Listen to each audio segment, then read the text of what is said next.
வணக்கம்மா. இன்னைக்கு பாக்கியலட்சுமி சமையல் அறையிலேருந்து பூண்டு இட்லி பொடி தான் செய்ய போகிறேன். வாங்க பார்த்துடலாம்.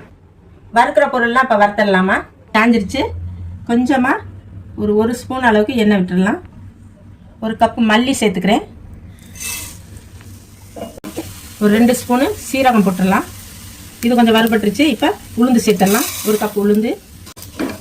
இதெல்லாம் நல்லா வாசனை வர்ற அளவுக்கு வறுத்துடலாமா. எல்லாம் நல்லா வறுத்தாச்சுமா. இதை எடுத்துடலாம். இப்போ இதுலேயே இன்னும் 1 ஸ்பூன் எண்ணெய் விட்டுடலாம். அரை கப்பு பூண்டு சேர்த்துக்கலாம். வறுபட்டுருச்சு. இப்போ இதோட காஞ்ச மிளகா சேர்த்துக்கலாம். நம்மளுக்கு காரம் எவ்வளவு தேவையோ அந்த அளவுக்கு மிளகா சேர்த்துக்கலாம். வறுபட்டுருச்சு. இதையும் எடுத்துடலாம். எல்லாம் நல்லா வறுத்தாச்சுமா. ஆறட்டும். அதுக்கப்புறம் நம்ம பவுடர் பண்ணிட்டு வந்துடுறோம். கல் உப்பு போட்டு பொடிச்சுக்கிட்டு வந்துடுறேன். இங்கே பாருங்கம்மா, அரைச்சாச்சு. இப்படி இருக்கணும். ரொம்ப நைஸாக வேணும்.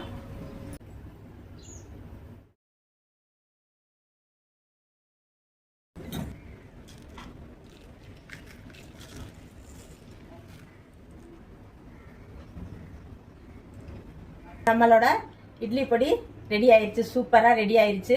இப்போ இந்த அளவுக்கு நம்ம கடையில் வாங்க போனோம்னா இது 200 ரூபா வரும். இந்த பொடியோட அளவு 200 ரூபா வரும்.